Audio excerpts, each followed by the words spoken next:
आज मैं आपको श्रीमद् भगवद गीता का 7वां अध्याय सुनाने जा रही हूँ। भगवद गीता के इस 7वें अध्याय में कृष्ण भावना अमृत की प्रकृति का बहुत ही सुंदर वर्णन हुआ है। कृष्ण समस्त ऐश्वर्य से पूर्ण है और वे इन्हें किस प्रकार प्रकट करते हैं, इसका वर्णन इसमें हुआ है। इसके अतिरिक्त इस अध्याय में इसका भी वर्णन है कि 4 प्रकार के भाग्यशाली व्यक्ति कृष्ण के प्रति आसक्त होते हैं और 4 प्रकार के भाग्यहीन व्यक्ति कृष्ण की शरण में कभी नहीं आते। छठे अध्याय के अंत में यह स्पष्ट कहा गया है कि हमें मन को कृष्ण पर एकाग्र करना चाहिए, क्योंकि मन को कृष्ण पर एकाग्र करने से ही मनुष्य परम सत्य को पूर्णतः जान सकता है। अब 7वें अध्याय में श्री भगवान अर्जुन से कहते हैं, हे प्रथापुत्र, अब सुनो कि तुम किस प्रकार मेरी भावना से पूर्ण होकर और मन को मुझ में आसक्त करके योग अभ्यास करते हुए मुझे पूर्णतः संशय रहित जान सकते हो। अब मैं तुमसे पूर्ण रूप से व्यावहारिक तथा दिव्य ज्ञान कहूँगा।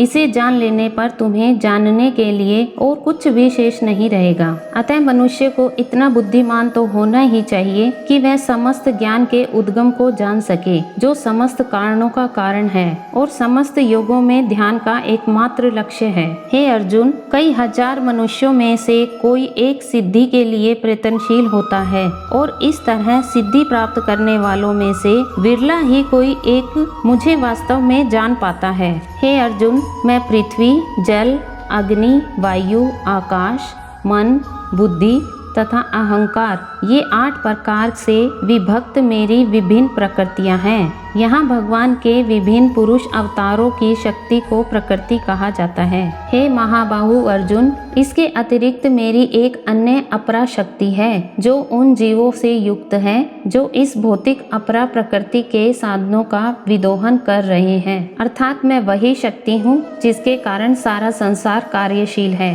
शक्ति का नियंत्रण सदैव शक्तिमान करता है, अतः जीव सदैव भगवान द्वारा नियंत्रित होते हैं। जीवों का अपना कोई स्वतंत्र अस्तित्व नहीं है। हे अर्जुन, सारे प्राणियों का उद्गम इन दोनों शक्तियों में ही है। इस जगत में जो कुछ भी भौतिक तथा आध्यात्मिक है, उसकी उत्पत्ति तथा प्रलय मुझे ही जानो। अतः आत्मा तथा पदार्थ मूलतः भगवान की 2 शक्तियां हैं, जिनके संयोग से विराट ब्रह्मांड प्रकट होता है। अतः भगवान ही सभी वस्तुओं के आदि कारण है।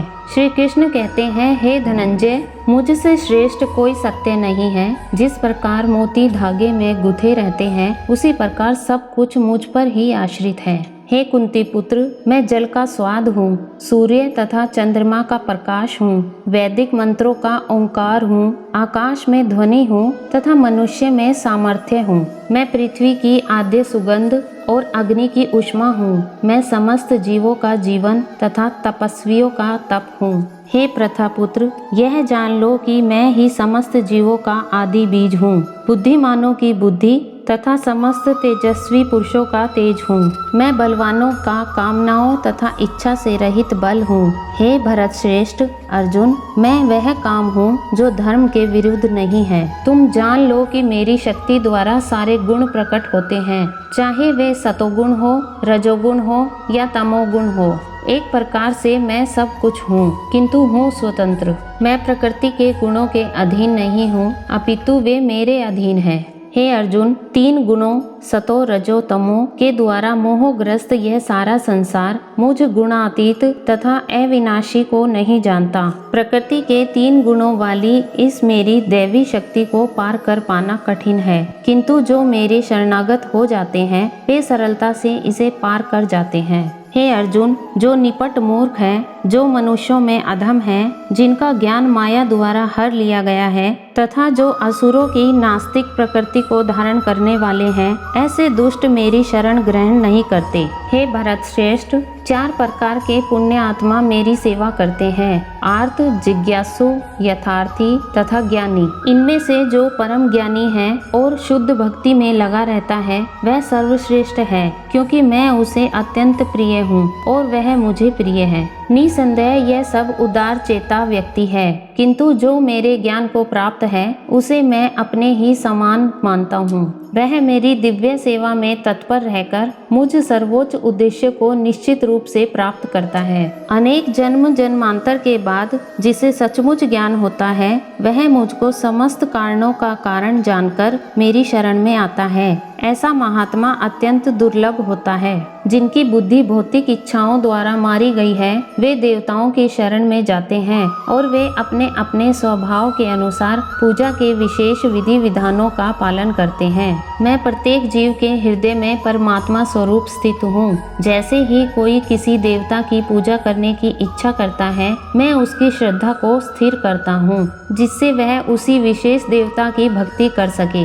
ऐसी श्रद्धा से समन्वित वह देवता विशेष की पूजा करने का यत्न करता है और अपनी इच्छा की पूर्ति करता है। किंतु वास्तविकता तो यह है कि ये सारे लाभ केवल मेरे द्वारा प्रदत्त है। अल्प बुद्धि वाले व्यक्ति देवताओं की पूजा करते हैं और उन्हें प्राप्त होने वाले फल सीमित तथा क्षणिक होते हैं। देवताओं की पूजा करने वाले देवलोक को जाते हैं किंतु मेरे भक्त अंततः मेरे परम धाम को प्राप्त होते हैं। बुद्धिहीन मनुष्य मुझको ठीक से न जानने के कारण सोचते हैं मैं यानी भगवान कृष्ण पहले निराकार था और अब मैंने इस रूप को धारण किया है। वे अपने अल्प ज्ञान के कारण मेरी अविनाशी तथा सर्वोच्च प्रकृति को नहीं जान पाते। मैं मूर्खों तथा अल्पज्ञों के लिए कभी भी प्रकट नहीं हूँ। उनके लिए तो मैं अपनी अंतरंगा शक्ति द्वारा आच्छादित रहता हूँ। अतः वे ये नहीं जान पाते कि मैं अजन्मा तथा अविनाशी हूँ। हे अर्जुन, श्री भगवान होने के नाते मैं जो कुछ भूतकाल में घटित हो चुका है, जो वर्तमान में घटित हो रहा है और जो आगे होने वाला है वह सब कुछ जानता हूँ। मैं समस्त जीवों को भी जानता हूँ किंतु मुझे कोई नहीं जानता। हे भरतवंशी, हे शत्रु विजेता, समस्त जीव जन्म लेकर इच्छा तथा घृणा से उत्पन्न द्वंद्वों से मोहग्रस्त होकर मोह को प्राप्त होते हैं। जिन मनुष्य ने पूर्व जन्मों में तथा इस जन्म में पुण्य कर्म किए हैं और जिनके पाप कर्मों का पूर्ण उच्छेदन हो चुका होता है वे मोह के द्वंद्वों से मुक्त हो जाते हैं और वे संकल्प पूर्वक मेरी सेवा में तत्पर होते हैं। जो जरा तथा मृत्यु से मुक्ति पाने के लिए यत्नशील रहते हैं वे बुद्धिमान व्यक्ति मेरी भक्ति की शरण ग्रहण करते हैं। वे वास्तव में ब्रह्मा हैं क्योंकि वे दिव्य कर्मों के विषय में पूरी तरह जानते हैं। जो मुझ परमेश्वर को मेरी पूर्ण चेतना में रहकर मुझे जगत का, देवताओं का तथा समस्त यज्ञ विधियों का नियामक जानते हैं वे अपनी मृत्यु के समय भी मुझ भगवान को जान और समझ सकते हैं।